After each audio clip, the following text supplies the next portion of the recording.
E aí, pessoal, estamos de volta com mais uma aula da nossa série de estudos da relação entre a fé reformada e o Espírito Santo. Prazer estar de volta aí ao seu dispositivo para compartilhar essa aula. A aula de hoje é a respeito de uma das características do movimento de batalha espiritual, conhecido como quebra de maldições.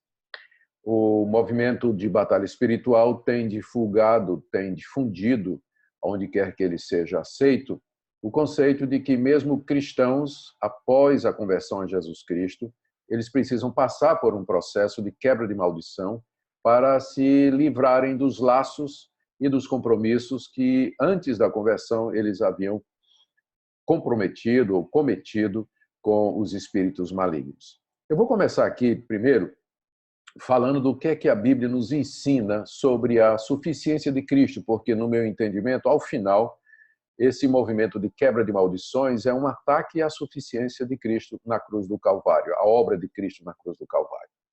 Bom, a Bíblia nos ensina claramente que aquilo que o Senhor fez ali na cruz é suficiente não somente para o perdão de nossos pecados, mas para a libertação de todas as maldições, compromissos e amarras que, porventura, nós tínhamos contraído antes de conhecermos a Jesus Cristo.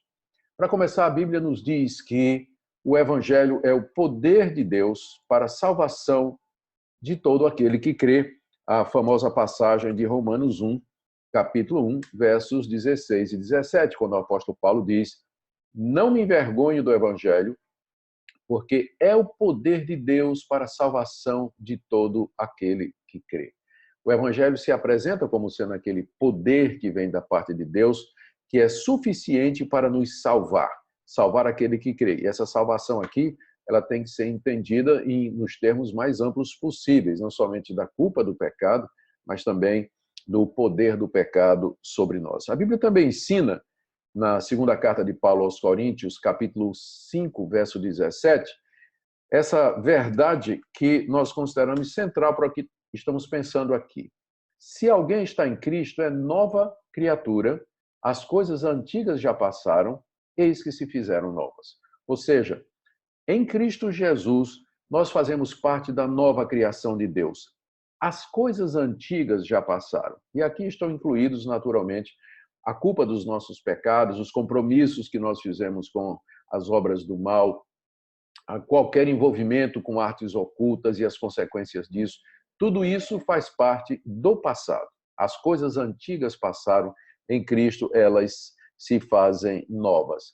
Também a Escritura nos diz, aqui mais uma passagem para reforçar o que nós estamos dizendo, que a nossa redenção em Cristo Jesus é completa ao ponto de o apóstolo Paulo dizer: "Agora, pois, já nenhuma condenação há para os que estão em Cristo Jesus."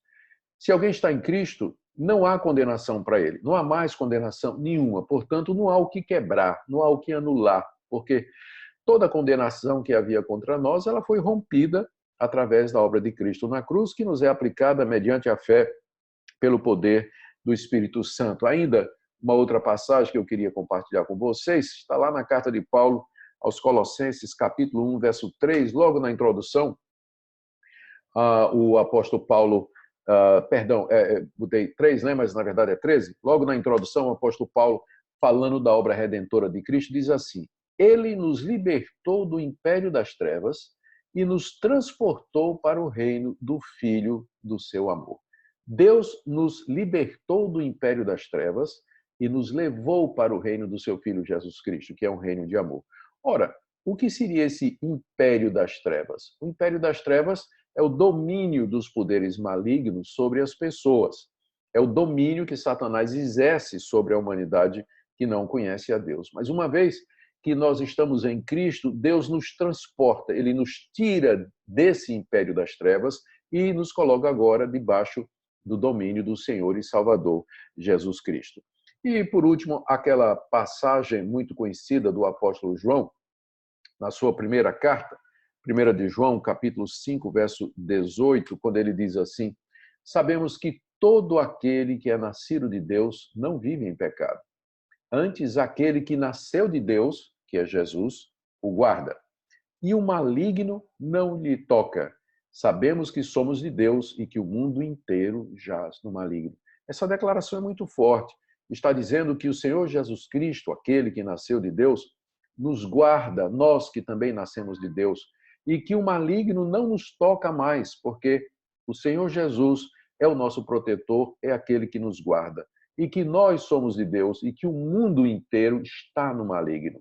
Portanto, essas passagens, e eu citei apenas algumas poucas, nos mostram que a obra de Cristo na cruz do Calvário, a sua morte por nós e a sua ressurreição, elas são suficientes para quebrar, anular, desfazer toda condenação, toda maldição, toda culpa, todo compromisso efetuado ou acontecido, ou cometido por nós antes de virmos a Cristo Jesus. Antes de conhecer a Jesus, de fato, nós estávamos no maligno. A Bíblia diz que Satanás opera nos filhos da desobediência. Antes de vir a Cristo, nós estávamos presos nas trevas da escuridão. Nós tivemos contato com obras ocultistas, por detrás das quais estão os demônios.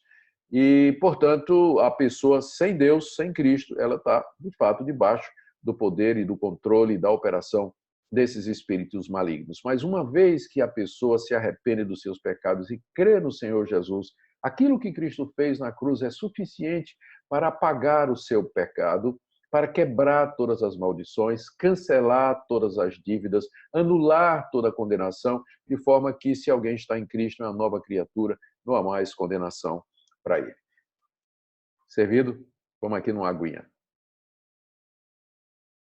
Muito bem. Meu próximo passo, então, é perguntar se, à luz do que a Bíblia ensina a respeito da suficiência de Cristo, se o ensinamento do movimento de batalha espiritual sobre quebra de maldição é bíblico, não é? Só recapitulando, esse movimento de batalha espiritual diz que quebra de maldição é necessário mesmo depois da conversão. E esse processo de quebra de maldição, ele é feito, é um ritual feito por peritos em batalha espiritual, onde levam os cristãos a romper com os pactos que antes da conversão haviam feito com o demônio, com Satanás e os seus anjos. Algumas das maldições que o crente ainda carrega, de acordo com o movimento de batalha espiritual, são as chamadas maldições hereditárias. Por exemplo, se o seu pai, sua mãe, um antepassado seu, fez um pacto com o demônio ou viveu em pecados nunca confessados ou arrependidos, então aquelas pessoas estavam amaldiçoadas e essa maldição passa para os pais e para os filhos até que um desses renuncie através de um ritual, através de um processo, quebre essas maldições em nome de Jesus. Geralmente é uma declaração, reafirmação, é um momento público em que a pessoa diz que renuncia a Satanás e às suas obras e todos os pactos e assim por diante. Note que isso é exigido do crente, do crente. Segundo o movimento de quebra de maldições, nós herdamos as maldições que acompanharam nossos antepassados por conta dos pactos que eles fizeram com o diabo, dos seus pecados, e é necessário anular essas maldições. Quando a gente pergunta qual é a base bíblica para isso, geralmente a resposta que se dá é o texto do livro de Êxodo, capítulo 20, onde nós temos os 10 mandamentos. Eu queria ver com vocês aqui o que é que o livro de Êxodo nos ensina a respeito disso. Particularmente, eles se referem a essa passagem aqui, ao terceiro mandamento, que está aqui do verso 4 até o verso 6. Não farás para ti imagem de escultura, nem semelhança alguma do que há em cima dos céus, nem embaixo na terra, nem nas águas debaixo da terra. Tudo bem. Não as adorarás, nem lhes darás culto. E aí vem a razão. Porque eu sou o Senhor teu Deus, Deus zeloso. Ou seja, Deus é bem zeloso, ele cuida, ele está atento a quem quebra esse mandamento. E aqui vem, Deus que visita a iniquidade dos pais nos filhos até a terceira e quarta geração daqueles que me aborrecem e faço misericórdia até 1000 gerações daqueles que me amam e guardam os meus mandamentos. O ponto aqui do movimento de quebra de maldições é essa expressão aqui, que Deus visita a iniquidade dos pais nos filhos até a terceira geração daqueles que o aborrecem. Visitar aqui visitar em juízo. Poderia ser traduzido como castiga. Deus castiga a iniquidade, o erro, o pecado que os pais cometeram nos seus filhos. O castigo vem para os filhos até a terceira e quarta geração. Neto, bisneto, tataraneto e por aí vai. Ou seja, hoje alguém pode estar sendo castigado e sofrendo por conta do pecado que o seu antepassado, tataravô, teria cometido, porque Deus castiga com maldição até a terceira e quarta geração aqueles que o aborrecem e aqueles que desprezam o seu mandamento. E essa verdade é, de fato, repetida várias vezes na Bíblia, né? Que Deus ele castiga a maldade dos pais nos filhos até várias gerações. Mas isso é somente metade da verdade.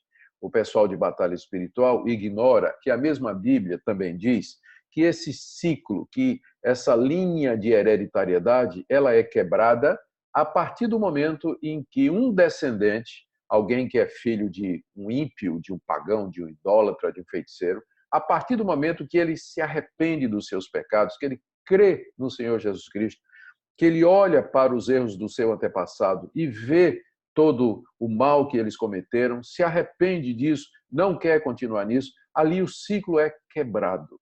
Não é preciso nenhuma cerimônia, não é preciso ir para um culto publicamente renunciar aos pecados passados, não é preciso seguir as orientações de um perito em batalha espiritual. Ali, no íntimo do seu coração, arrependido, crendo no Senhor Jesus Cristo, o crente tem todas as maldições hereditárias quebradas.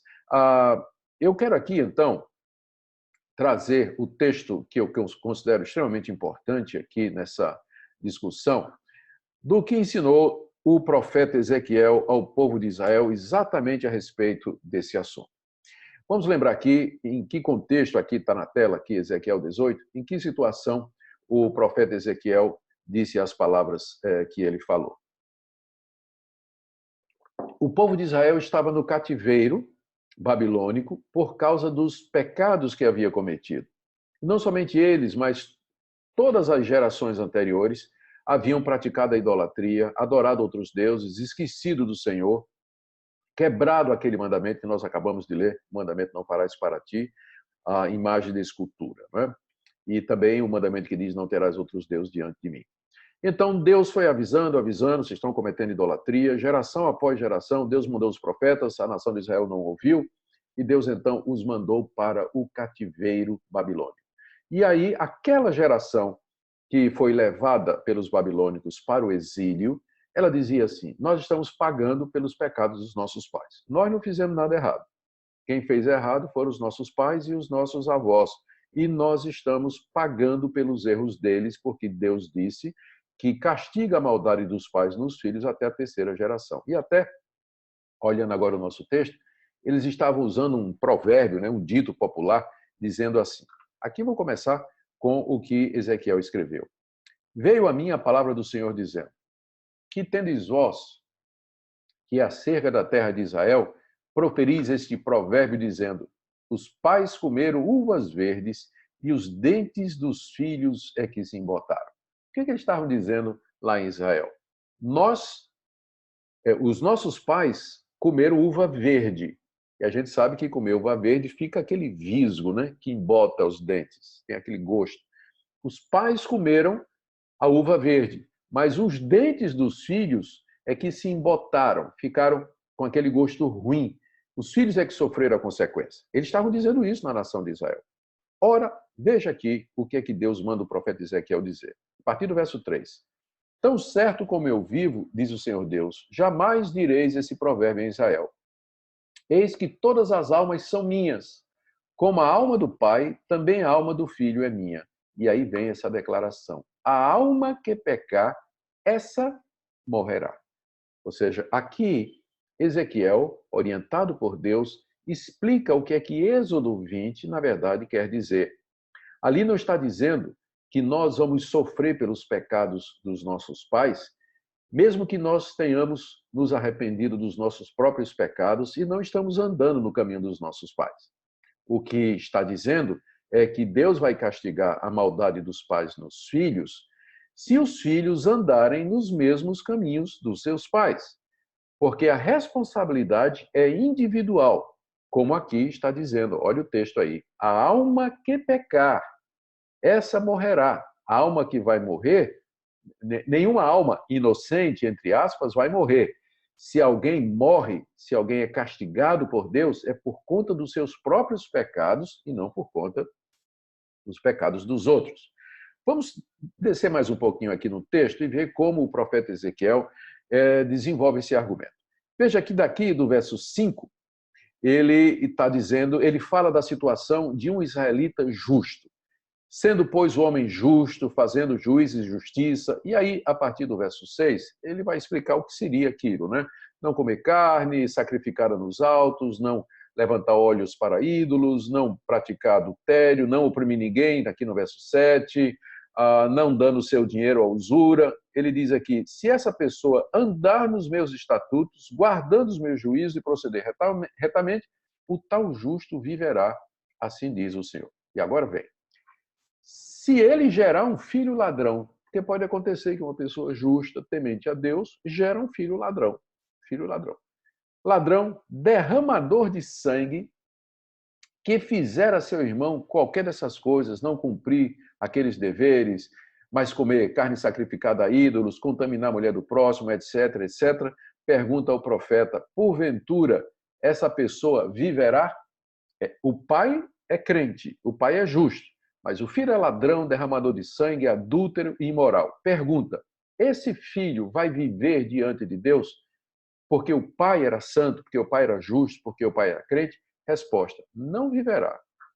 Todas essas abominações ele fez e será morto. O seu sangue será sobre ele, ou seja, a responsabilidade da sua morte será apenas dele.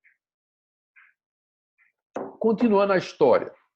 Imagine agora que esse homem, ladrão, adúltero, imoral, se ele gerar um filho que veja todos os pecados que o pai fez e vendo não cometer coisa semelhante, e aí vem a lista, né? Não comer carne sacrificada nos altos, não levantar os olhos para os ídolos, não contaminar a mulher do seu próximo, etc.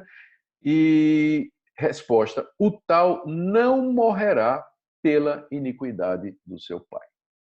Vocês estão vendo aqui? Olha a sequência. O homem justo gera um filho ladrão. O filho ladrão vai ser castigado pelos seus pecados. A justiça do pai dele não vai salvá-lo da responsabilidade dos seus atos.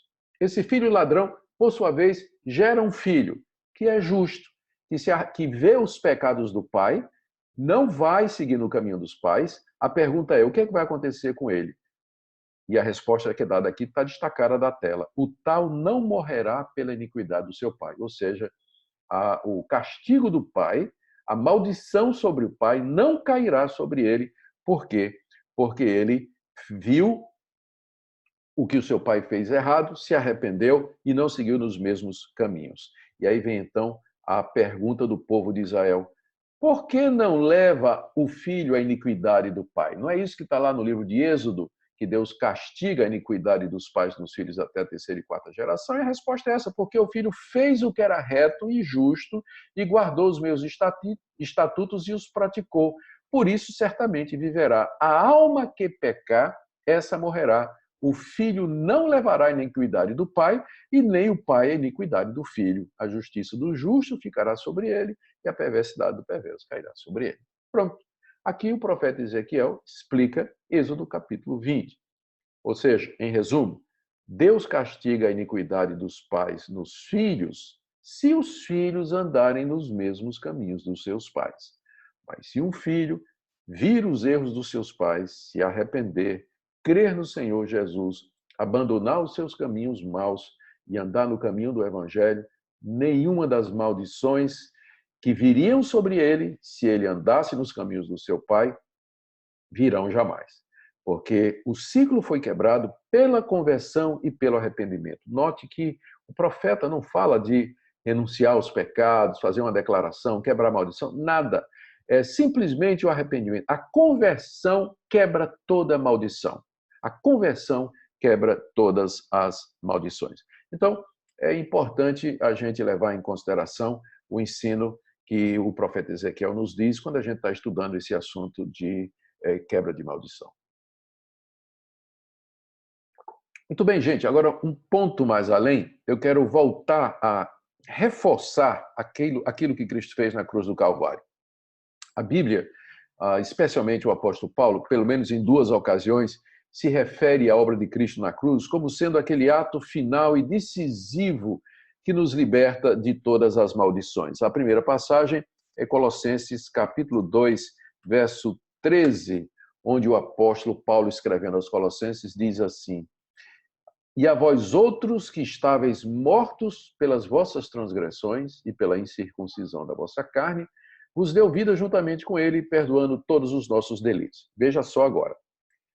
Tendo cancelado o escrito de dívida que era contra nós e que constava de ordenanças, o qual nos era prejudicial, removeu inteiramente, encravando na cruz. Havia um escrito de dívida contra nós, que nos era prejudicial e que constava de ordenanças. Paulo está se referindo à santa lei de Deus. Nós estávamos debaixo da maldição da lei. Nós estávamos amaldiçoados pela lei de Deus, porque quebramos cada um dos seus mandamentos, transgredimos todas as suas determinações e Deus amaldiçoa com morte aquele que quebra a sua lei. Mas olha o que é que Paulo diz aqui, que Cristo cancelou esse escrito de dívida. Cristo cancelou as maldições da lei de Deus contra nós e que constava de ordenanças. E de que maneira Cristo fez isso? Olha só, Cristo removeu inteiramente, encravando na cruz.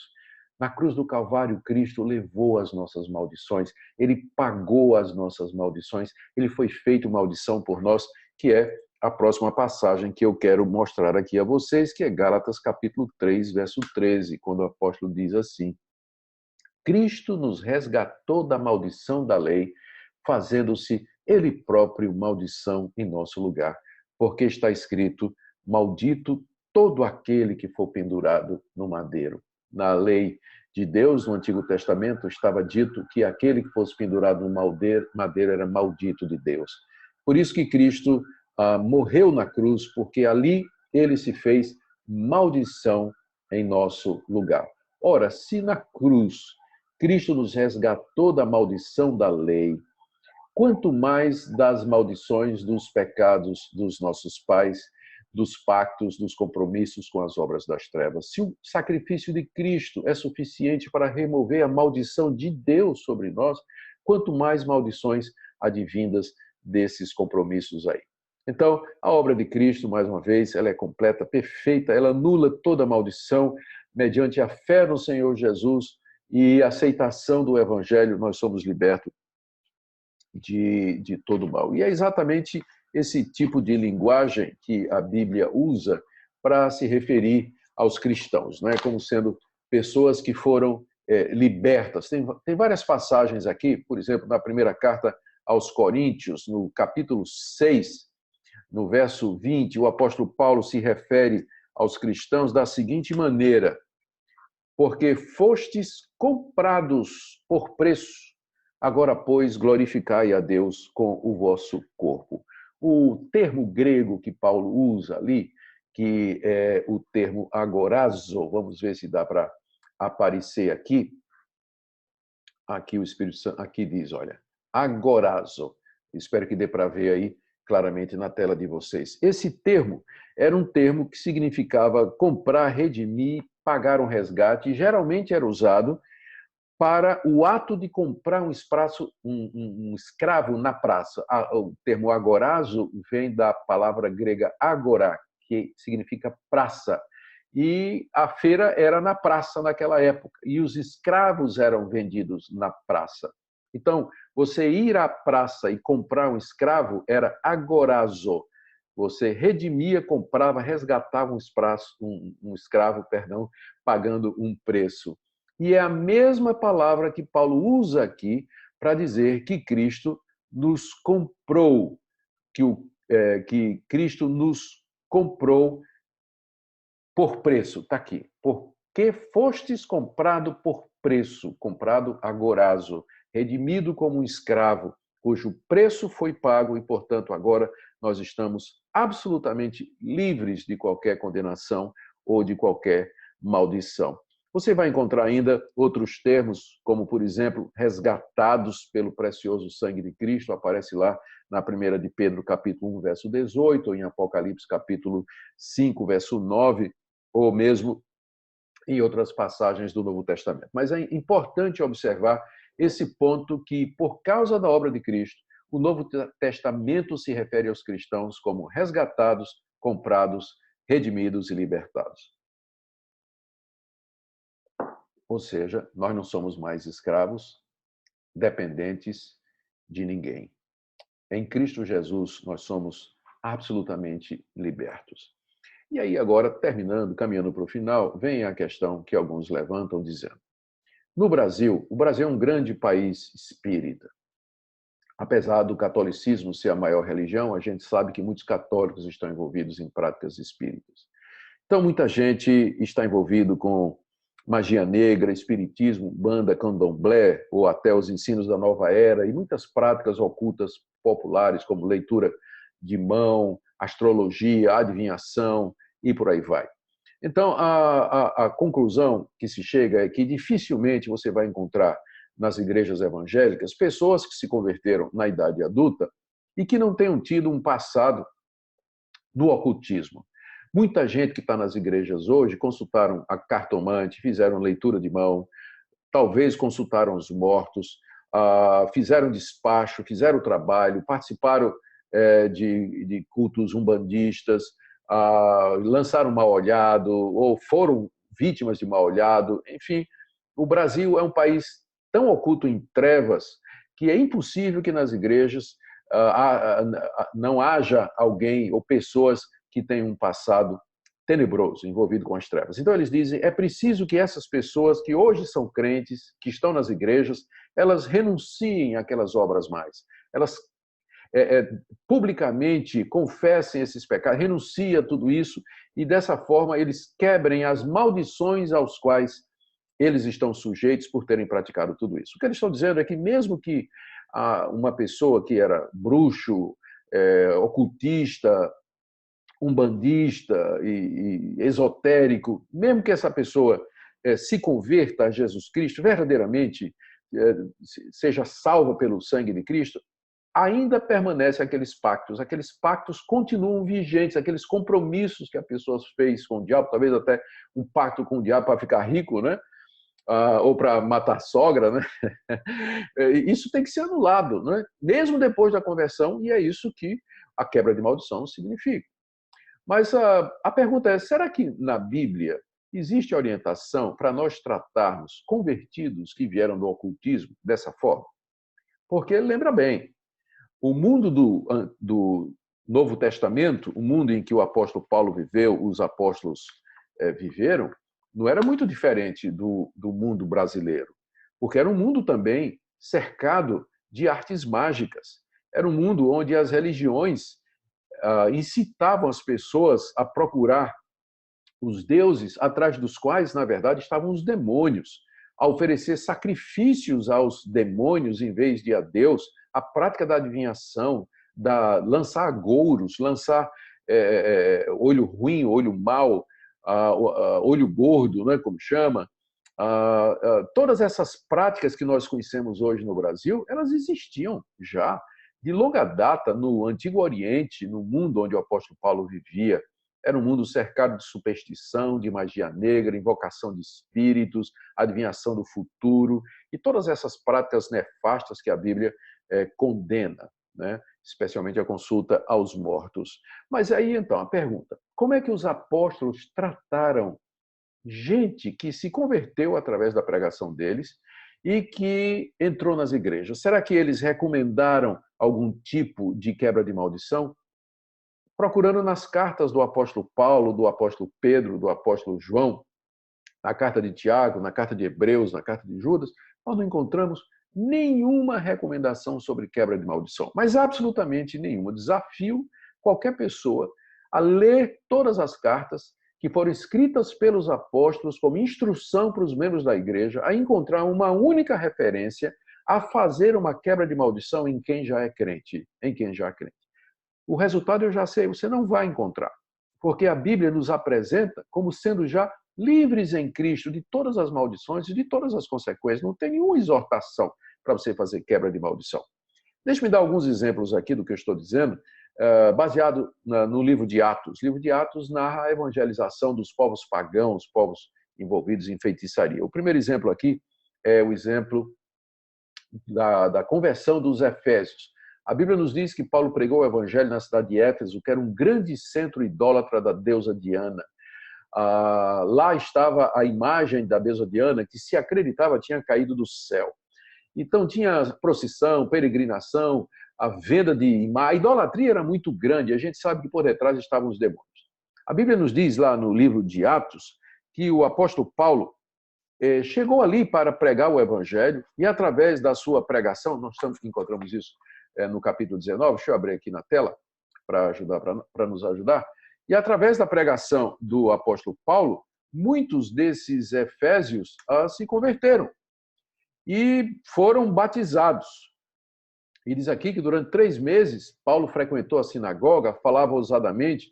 A gente sabe como sempre acontece, os judeus não quiseram receber, então Paulo saiu de lá e foi para uma escola de um tal Tirano, e durante 2 anos ele pregou ali em Éfeso, de forma que o evangelho se espalhou por toda aquela região. E diz lá que Deus, pelas mãos de Paulo, fazia milagres extraordinários. Alguns judeus exorcistas ambulantes tentaram expelir demônios em nome de Jesus e de Paulo, né?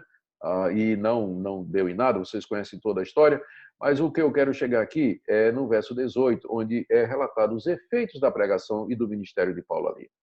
Diz que também muitos dos que haviam praticado artes mágicas, reunindo os seus livros, os queimaram diante de todos. Calculados os seus preços, achou-se que montavam a 50 mil denários, uma soma absurda de dinheiro. Ora, qual era o meu ponto aqui? Meu ponto aqui é que essa queima de livros de artes mágicas feitas pelos convertidos não foi para quebrar a maldição, mas porque eles perceberam que foram libertos em Cristo Jesus e que aqueles livros, portanto, não tinham mais utilidade nenhuma porque ensinavam a mentira. Então, aquela ida em praça pública para queimar os livros era uma expressão da conversão deles, da fé e da verdade que eles tinham encontrado em Cristo Jesus. Não tem nenhuma cerimônia, Paulo não pediu a eles nenhuma cerimônia de quebra de maldição, que eles renunciassem publicamente ao ocultismo e à deusa Diana, porque na hora que eles creram em Jesus, se arrependeram de seus pecados e largaram a deusa Diana, então eles eram nova criatura, não havia mais nenhuma condenação para eles. Outro exemplo que eu queria trazer para vocês aqui é o exemplo de Simão Mago, bem conhecido, um falso profeta lá da cidade de Samaria e que foi evangelizado por Filipe, que lá foi pregar o evangelho. Olha a história aqui. Havia um certo homem chamado Simão, que ali era Samaria, praticava a mágica, ou seja, Simão era um feiticeiro, ele praticava magia negra. Ele iludia o povo de Samaria, dizendo que era um grande vulto, e todo mundo diz aqui, ao qual todos davam ouvidos, do menor ao maior, dizendo, esse homem é o poder de Deus chamado grande poder. Pensavam que ele é um grande bruxo, um grande feiticeiro, todo mundo ia lá se consultar com Simão Mago. Mas o que aconteceu? Diz aqui que eles aderiram a ele porque há muito os iludira com artes mágicas. Mas, quando deram crédito a Filipe, que os evangelizava a respeito do reino de Deus e do nome de Jesus, iam sendo batizados assim homens como mulheres. Filipe não mandou que eles quebrassem as maldições. Filipe não fez nenhum ritual de quebra de maldição, porque todo esse pessoal era discípulo de Simão Mago. Eles seguiam Simão Mago durante anos, praticavam magia. Mas eles creram no Senhor Jesus, foram batizados, pronto.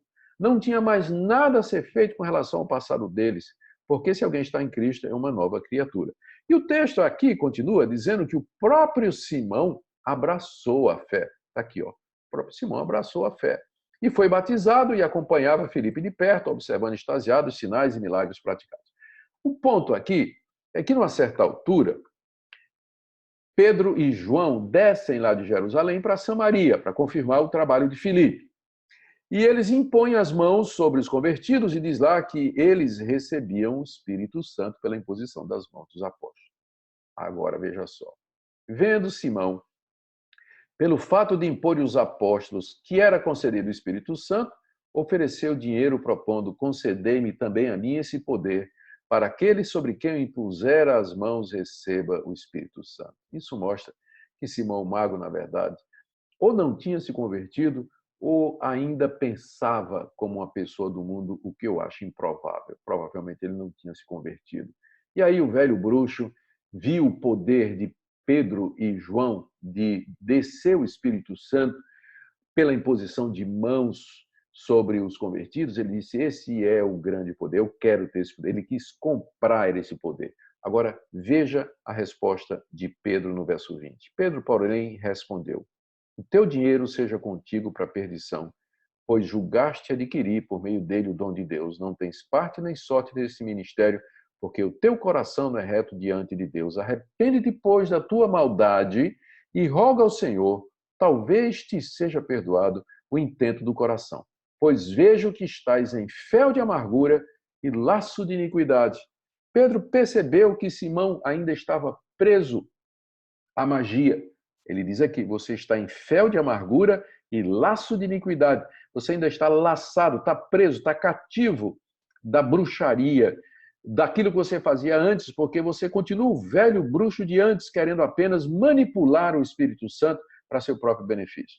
Qual foi a orientação que Pedro deu a esse bruxo que aparentemente estava dentro da igreja? Foi simplesmente: arrepende-te, pois, da tua maldade, roga ao Senhor, talvez ele perdoe o intento do seu coração. A gente não vê aqui Pedro dizendo para Simão Mago: venha cá, nós vamos quebrar as maldições, você está debaixo ainda dos pactos e das alianças que você fez com as obras das trevas, vamos aqui quebrar essas maldições. Não, Pedro diz: você tem que se arrepender, tem que se arrepender desse seu coração perverso, e aí então, quem sabe Deus vai lhe perdoar. Deus terá misericórdia de você, porque por enquanto você continua preso ao seu passado. É muito significativa, então, essa ilustração, porque ela mostra que para o apóstolo Pedro, o arrependimento e fé em Cristo era suficiente para Simão Mago se desvencilhar de todo aquele passado de bruxaria e de ocultismo. Gente, outros exemplos poderiam ser dados aqui, mas por enquanto nós vamos ficando por aqui. O objetivo meu nessa lição foi mostrar que o movimento de batalha espiritual, com sua ênfase em quebra de maldições, é antibíblico, é um ataque à suficiência de Cristo Jesus. O crente verdadeiro devia estar feliz, grato a Deus, porque ele é uma nova criatura. Eu não vou negar que, às vezes, pessoas, por conta do seu passado, precisam de uma atenção especial. Pessoas, por exemplo, que viveram na prostituição, viveram nas drogas, ou outro tipo de vida que marcou a sua personalidade, elas precisam de uma atenção pastoral especial. Mas nada de quebra de maldição. Se você era pai de santo e veio para o evangelho, você não precisa de quebra de maldição. Em Cristo você é nova criatura. Talvez precise de uma orientação pastoral sobre como melhor entender o seu passado e como entender a nova realidade em Cristo Jesus. Mas quebra de maldição realmente não é bíblico. Cristo na cruz já levou todas as nossas maldições. Amém? Muito obrigado pela sua atenção. Espero que essa aula tenha sido proveitosa para você. Um grande abraço.